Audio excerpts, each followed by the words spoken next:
Hi, everybody. Welcome to another episode of That Early Childhood Nerd.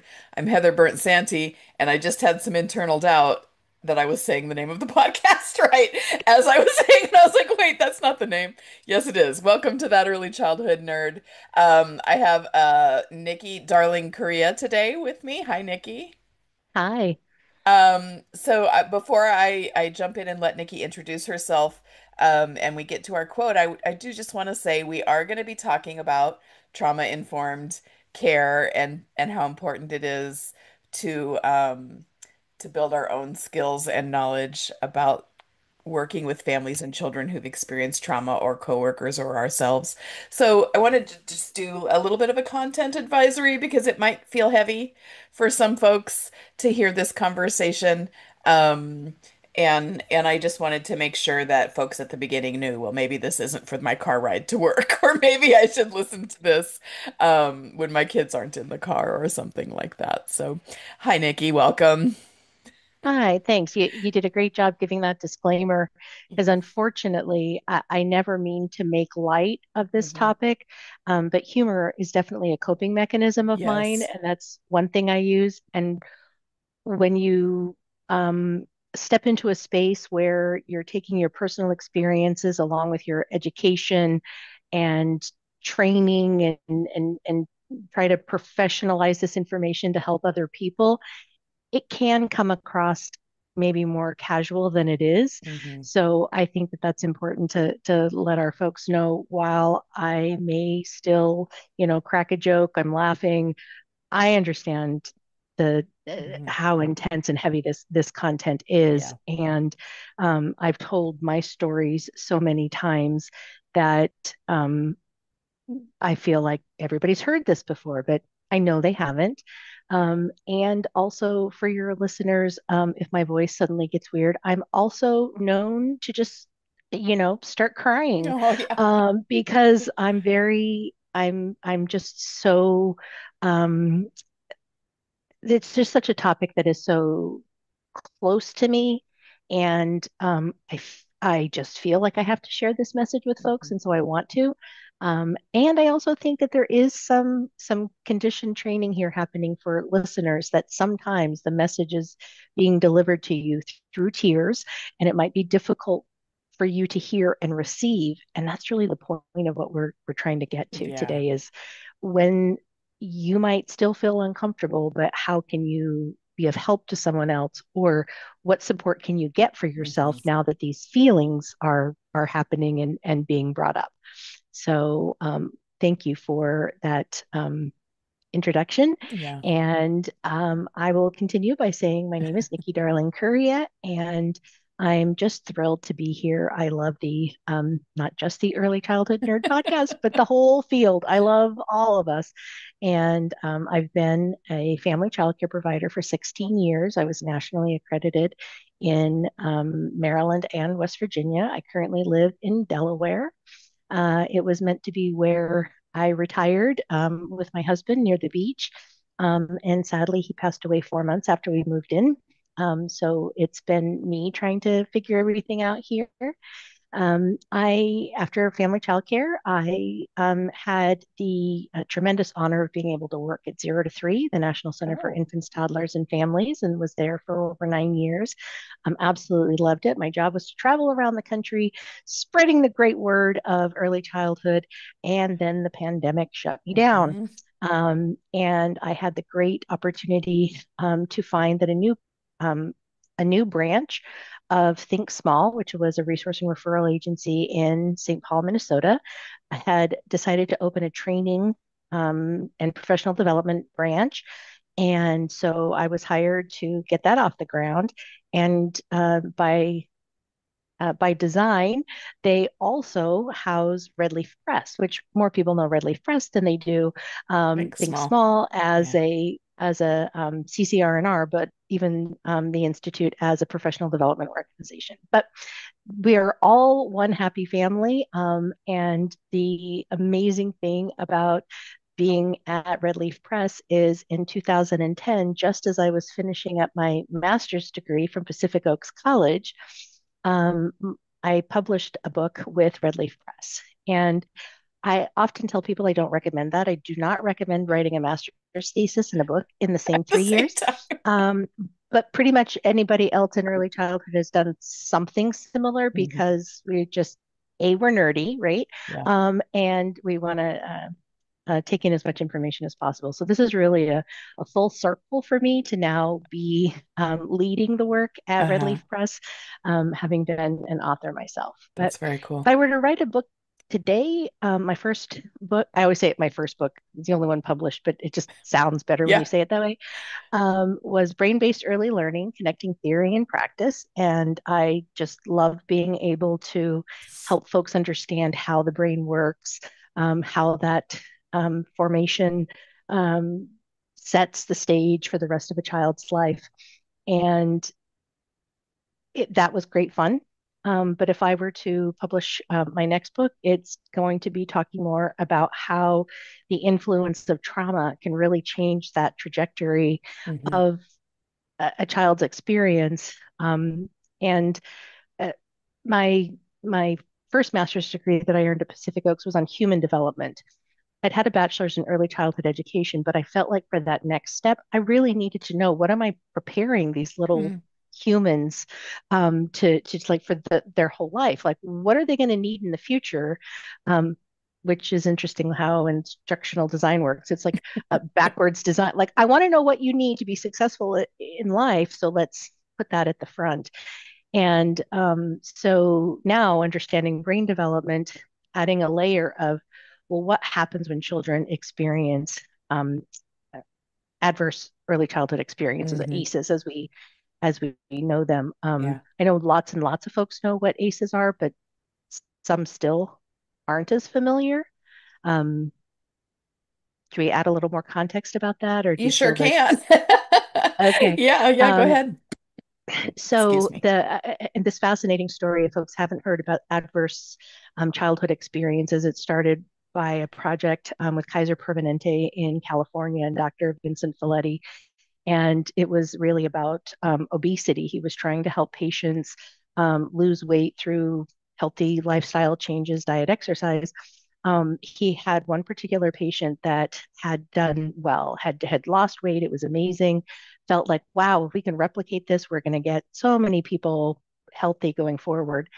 After not a very long period of time, because it was a longitudinal study and they would keep checking in with the patients, the woman started to put the weight back on. And he started to wonder, like, well, what happened? We followed the protocol, really from a scientific standpoint, like, what was the variable that made this not work the way it had been working? And so he started asking her different kinds of questions, and it was revealed that she had experienced um, unwanted attention, assuming abuse, Hmm. as a child, and put weight on as a Mm. protective mechanism. If she were unappealing to someone in her mind, this is what she thought, then she wouldn't be a target. And she lost the weight and was feeling really good, and people started to pay attention to her again, and it Mm. triggered Yeah. all of this came back up, which really makes me think about the quote that we talked about earlier. Yeah. Um, Yeah. Let me just throw the quote in quickly. So you chose the quote for this one. The past is never where you think you left it, Katherine Anne Porter. right. Yeah. So in this particular case, the woman may have thought like, oh, I left that all in my Hmm. childhood, and now I'm an adult and I've lost weight and I can go out here and I can be successful in the world. But that little child was still suffering and experiencing that. So our past isn't where we think we left it. It shows Hmm. up at inopportune times and can really hijack our amygdala. So he Hmm. started asking other patients the same thing and found out that the majority of the patients that were not having successful outcomes all had experienced different types of trauma in their childhood. And so that particular study, which is going on over 30 years now and is continuing, they're still extrapolating from this. The CDC eventually kind of like took over the project, and you can Google ACEs, you can go to the CDC website and find out a lot more information. But the results of this told us that what happens in the very early years. We primarily focus on prenatal to 5, because our pathways are pretty set really by Hmm. 3, but it doesn't mean that they can't change and be different later. In fact, another area of topic, which we'll say for another day, that I love to get nerdy over, is epigenetics. And Yeah. it's that those experiences that an individual can actually change the gene expressions inside of them. And I have a personal example I can share about that too. But Yeah. I wanted to just kind of wrap up about ACEs. And Uh-huh. so when you go to the website, you can actually see what the questions are that people are asked, and it's a very small list. You would think like, oh, there's got to be hundreds of questions, but no. Uh-huh.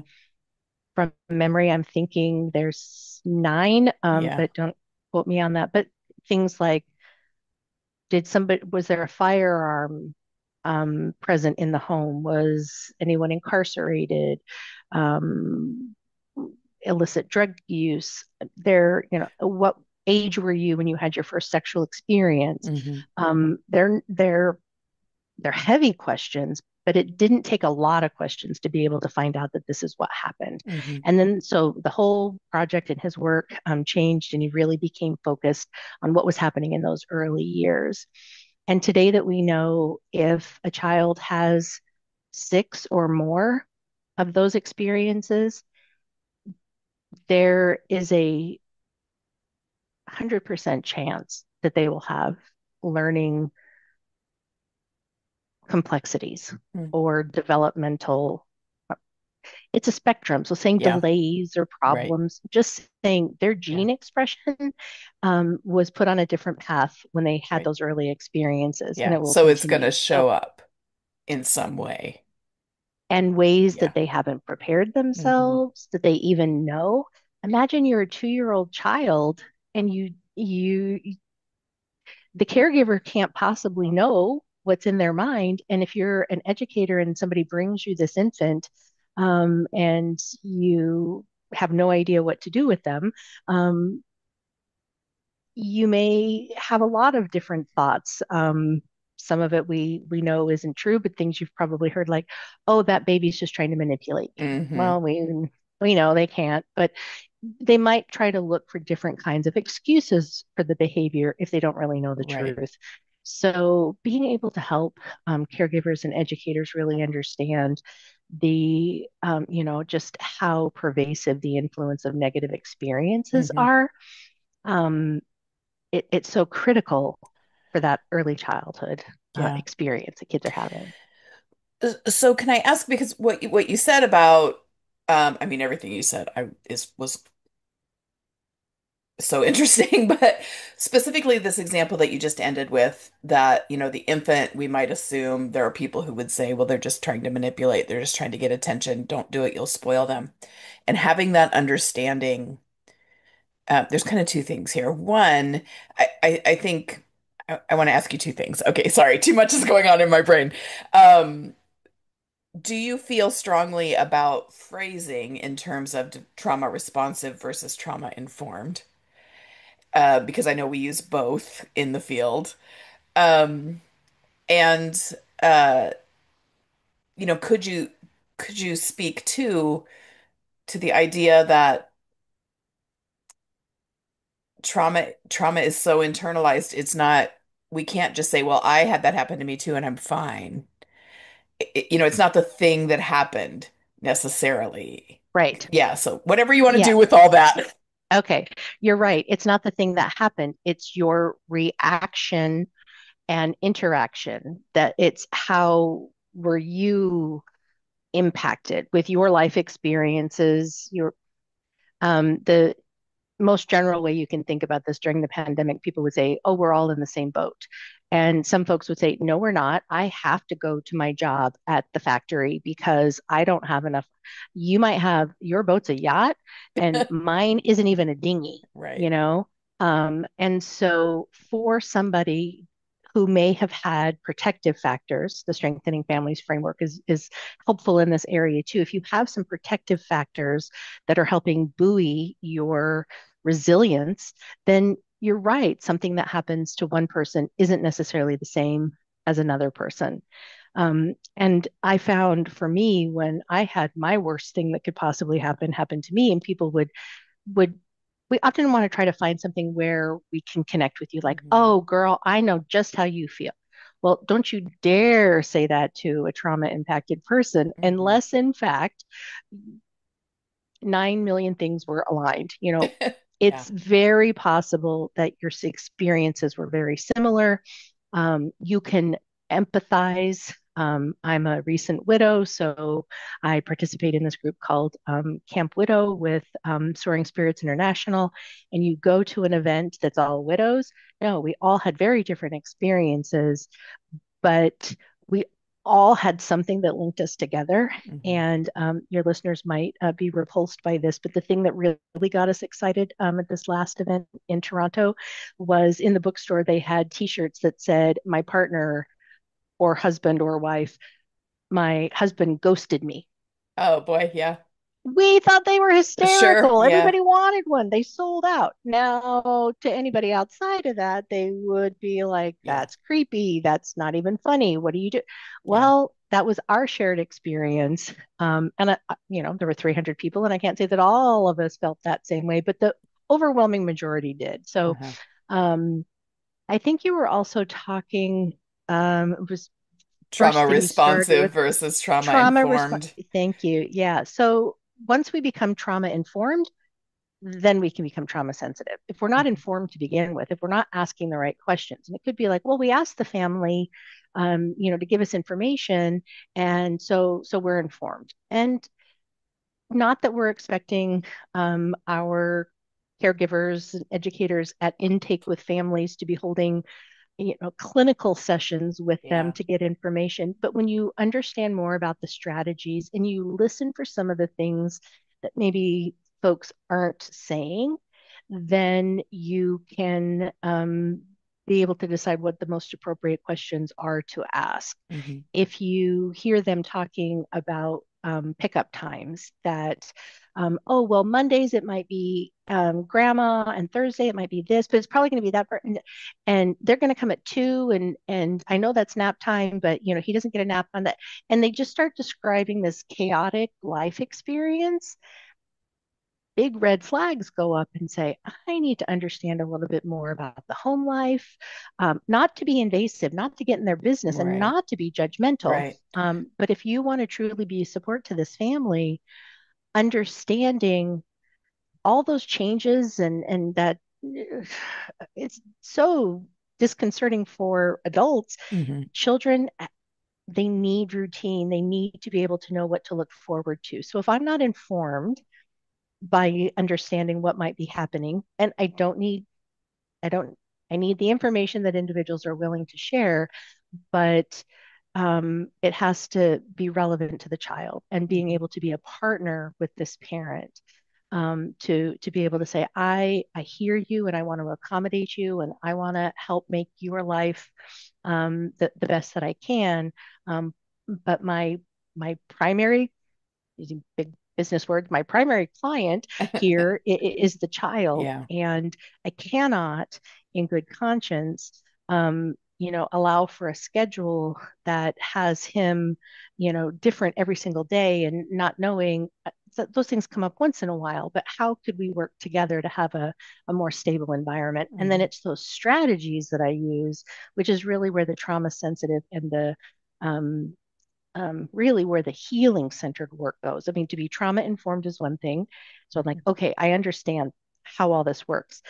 The sensitivity part is you understand how it works. So what are you doing to mitigate, reduce re-traumatizing, causing your uh, Hippocratic oath, I think applies to all of it. Like, do no harm. Don't Right. not let the child leave with a worse experience than what they came with. And then we're applying those strategies, and then we're creating this environment where it's truly healing centered. And this is where the complication really comes in, because humans are messy. We're a messy bunch of Yes. organisms and cells. And so I may learn that the chaos that this particular child is experiencing is something that I may have experienced. And it brings up these feelings because Hmm. the past is never where you think you left it. Right. So all of a sudden, I might be working with this child to put strategies in place. And somewhere way back in my head is baby Nikki. And she says, well, your mama didn't do that for you. Why are you going to do it for this child? And then I just fall apart. Hmm. The child doesn't know what's happening to me. Maybe the people around me don't know what's happening to me. I may not even know what's happening to me. I may withdraw. I may become really cranky. I may not want to engage in physical contact, even with the baby. Things can impact us just like that. Hmm. So I have to know myself and I have to give myself grace. I'm not going to get it right all the time. Right. Like you, I do presentations at conferences, and I can't tell you how many times I've just burst out crying, Mm. and people feel so uncomfortable. And Yeah. I'm like, well, this is your practice. You came for the talk. The the Yeah. crying is free, um, Yeah. so that because not everybody expresses their emotions the same way. Right. And the more I cry, I get embarrassed. Hmm. Then I get hot and flustered. And Turn then I get red. annoyed at Hmm. myself. Hmm. And then pretty soon, I just want to be like, I'm out of here. No, Yeah. you still have 40 minutes left of your presentation. So being able to sit with that for me, and because I know what I bring into that room, the audience doesn't. They don't know what I'm bringing into it, but I do. Hmm. And so it's my responsibility to decide if this is something I am not comfortable discussing, don't do it. Hmm. And what am I going to do to protect myself? Because it's not the audience's Yeah. responsibility to protect me, it's mine. Yeah.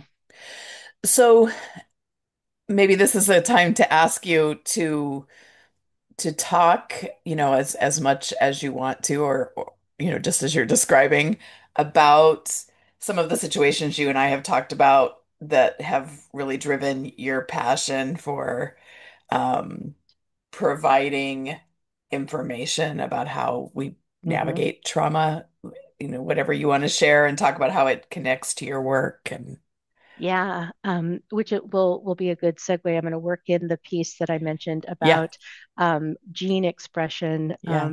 earlier. So um, I will start by saying that um,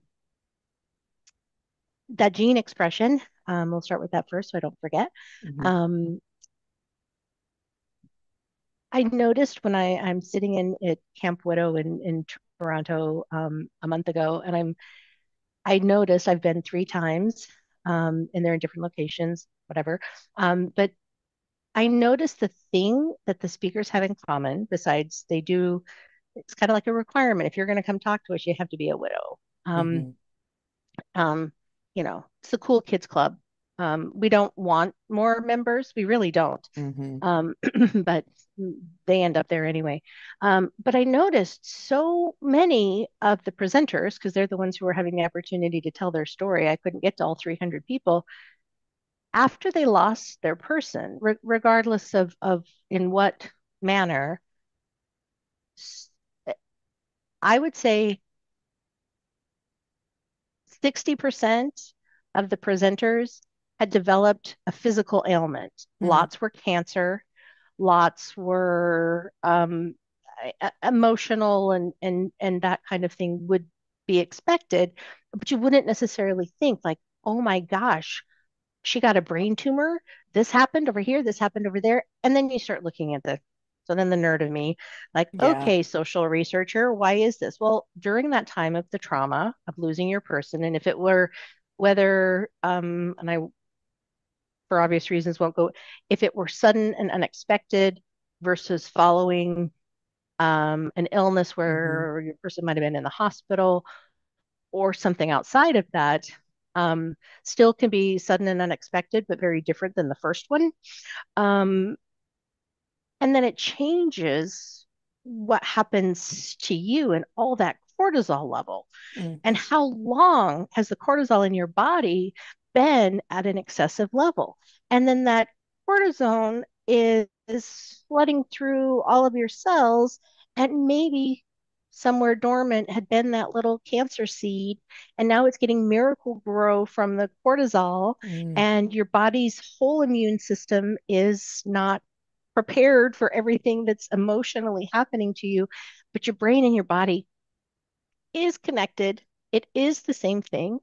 Basil van der Kolk has helped us understand that the body keeps the score. So hmm your body, while you may think like I've been going to therapy and I'm talking to friends and I'm working through, it's all fine, but your body had other ideas. In my case, my body decided to inflict me with melanoma. Now, I am a redhead. Your listeners can't see that. They'll see it in Um, the YouTube on Friday. I spent a lot of time in dermatologist's office, and nobody ever explained to me that you can get melanoma where the sun doesn't shine. Oh. Now, we do not have enough time to help your listeners prepare for what might come next. So I'm going to say it's considered a gynecological cancer. Okay. And the I'm so lucky. The type I got is so rare. Less than 5,000 people a year Uh-huh. are treated for this, and it does involve the removal of female sexual organs. Uh-huh. So that fun thing happened to me um, after my husband died 3 years ago. And I thought, wow, that's really, really not great that I was widowed at 52 and at 55 had my, hmm really changes a person's outlook. No doctor can tell you definitively, but you talk to enough observers and they're like, yes, this happened because of the trauma. Mm. So I back up from that and I'll skip over the widowhood part because we could have a whole other conversation about that. Yeah. But I know, and my body knows that kind of trauma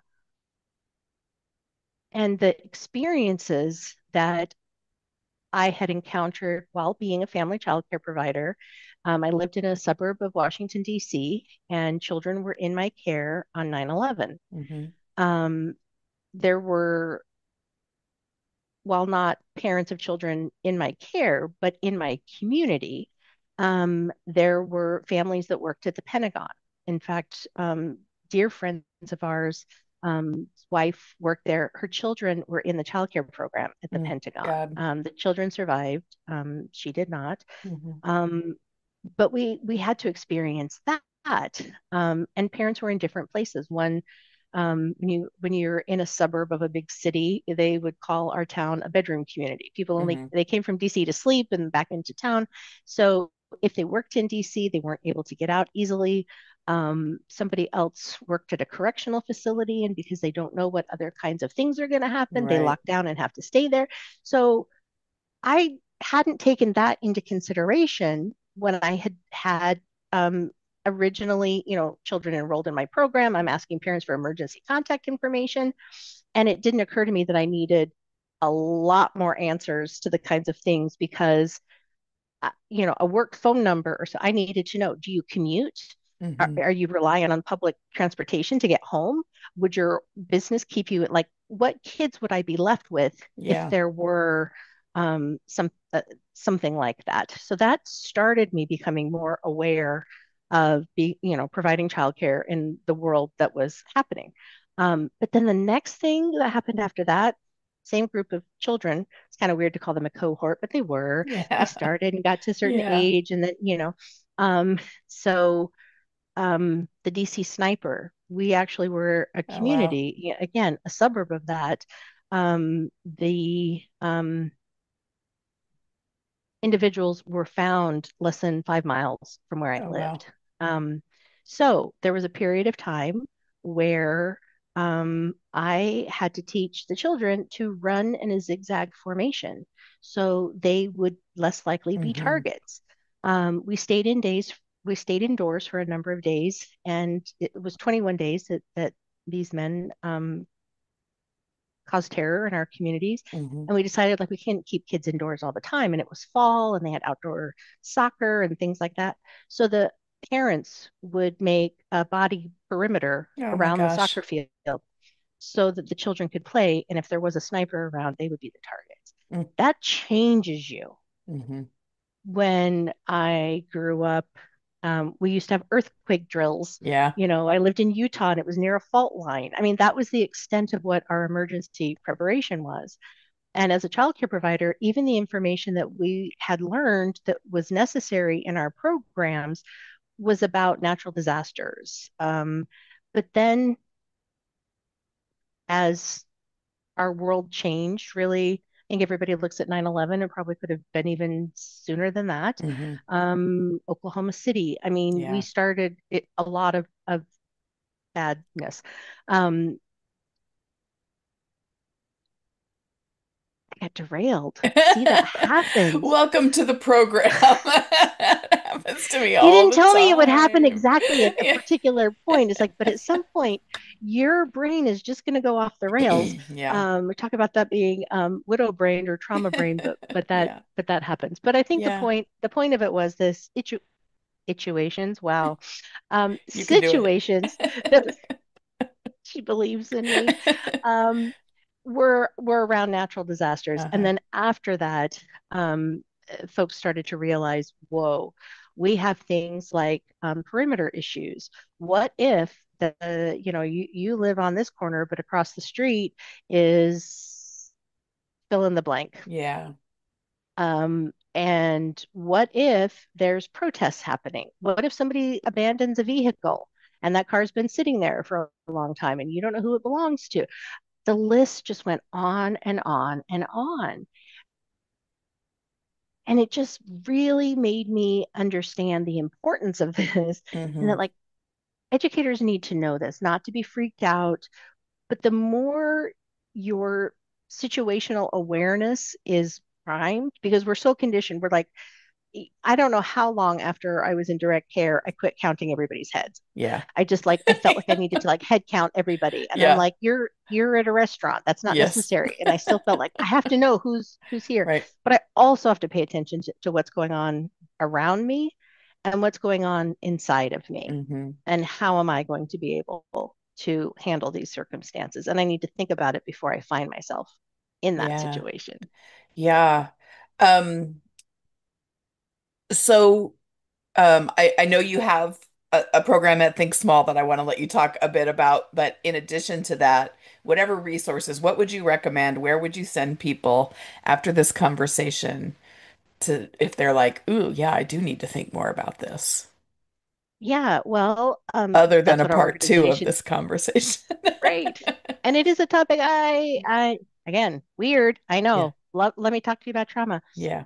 There's great resources at Red Leaf Press, and I would be Hmm. saying that no matter what. Yeah. We are a nonprofit, by the way. Lots of folks don't know that. Yeah. But we have a great book, Trauma Responsive Strategies for Early Childhood. We use that as a textbook in one of our Yep. classes at Ivy Tech. Yeah. So great resource there. And if you are into e-learning, we had an opportunity to work with the Greater Twin Cities United Way. They have a project there called 80 by 3. And they recognized that there wasn't Jamie Bonzik, such a visionary. Oh, yeah. She realized, like, hey, nobody's talking about this and we need to get into this space. And so she was able to utilize the resources of 80 by 3 and really wanted an opportunity to co-create content with the leaders in that space who are overseeing the care of children and the community that was highlighted for this work because they're doing amazing things in this space also happened to be the community where George Floyd was murdered. And so these are programs that just the nature of early childhood, below poverty wages in lots of cases. Things are improving, but in the 30 years I've been in this space, is it? Hmm. Um, but there's so much unprocessed trauma in our Black and Brown communities. Hmm. And knowing that the workforce of early childhood is primarily from our BIPOC friends, colleagues, um, this work became so important for the educators themselves who nobody has probably ever told them that what Hmm. they've experienced was traumatic. Right. Um, One day we were on a call, we would have communities of practice, we would deliver the content, they would um, take it. These are for center-based care, it was administrators, lead teachers, and we would have a community of practice to talk about what did they think about the strategies, how would they respond to them, and then we would go back and put it into an e-learning. We would go to the next module, and it would do the same thing. So we Hmm. held focus groups. It was really co-created content with this community. And one day we're having a community of practice call, and all of a sudden one of the directors said, "Oh, something's happening. Let me put you on hold. I'll be right back." And she was gone for a while, and we kept talking. And when she came back, she's like, okay, okay, I'm back. And like, whoa, are you okay? You don't sound okay. No, it's fine. Go on. I'm sorry. I'm like, we're not sure. Like, we're gonna Hmm. call you. Yeah. We don't call people out, we call them in. So we're like, we're gonna call you in on that. We're not sure that you're okay. And she's like, oh, we just we think that there's somebody outside with a weapon, Oh, but my Lord. it's okay, go on. And we're like, no, this is what we're trying to help. Yeah. Like in some Well, communities, that's dealing with what is happening. And hmm. so we took that opportunity. First, we're like, I'm glad your staff is safe and that you're safe. And now they're going to need to process this. The children are going to need some support. Again, we're not sure what details have been shared and how you've protected them and that kind of thing, Uh-huh. but like, you need to go process this. This isn't just something that you go home and be like, oh, we had a crazy day. Um, it requires that next step. Hmm. So we do have these, it's a course called From Hurting to Healing,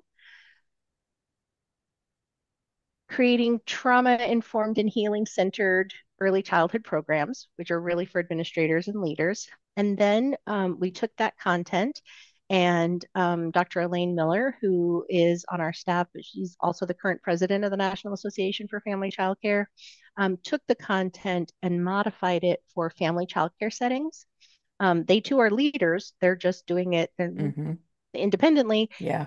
Some have staff, some don't, but the content needed to reflect the environment that they were Right. in. So we have From Hurting to Healing for center-based administrators and leaders, and From Hurting to Healing for family childcare programs. We are ISET accredited. People get CEUs when they take them. We're happy to have, if somebody wants a preview or what's, I'm not here to want you to have access to the Yeah. information. If it's something that you want, the content is designed and developed through Think Small Institute. We're at thinksmall.org, and you can find our content. But also, I'm happy to talk with anyone who would like additional resources. Um, we also, because of the experience that I had talked about with emergency preparedness, I wrote a 4-hour emergency preparedness course Yeah. Wow. that incorporates um, really trauma informed strategies. Um, like if you if this happens, call the police. If that happens, call the police. If this happens, call the, well, not every Hmm. response is to call the police. And given what a lot of our, families in our communities and now are Hmm. experiencing, that could be the most traumatic thing that Right. anyone could do. But they need to know, what else should I do then? Hmm. And so that's what the course does. So we're Okay. really trying to help folks get access to practical information and from somebody who, like, I did this work. I haven't been in direct care for a long time, but I've had these experiences. I've had opportunities to then research it and put it into a resource for other folks. And Hmm. throughout the modules, um, SAMHSA has some free courses on trauma for educators. That it's just chock full. Every resource that we can possibly think of, links are included, handouts are Hmm. included. So just really want people to get access to the information. And of course, if anyone is ever feeling in crisis or just need someone to talk to, it's important to identify what crisis hotline is available to people in their communities and Hmm. have that ready before they need it. Right. And I think especially now, because so many of those resources are going away or losing funding or, being sort of actively pushed against, I think, um, Right. this is a good time for all this information that you're sharing to get out there. Yeah. Yeah. And like I said about my widows group, we don't want more members, Hmm. but we're here. And so, how we can help other people be more prepared for this is what I'm Yeah. hoping to do. Yeah. I thank you so much, Nikki. This was a good, um, I just think a lot of good information and you shared it with such heart and authenticity and transparency. I really appreciate it. We'll share links in the show notes to the things that you want them to find, so you and I will connect about that, and I'll make sure Perfect. that it's in there for them. And hopefully they'll all go. I mean, I've been a fan of Red Leaf for a long time. Long, long time. So hopefully folks will go that direction too and see what you've got. Thank you, Nikki. Fantastic. Thanks. Yeah. Thanks everybody for listening to another episode of That Early Childhood Nerd.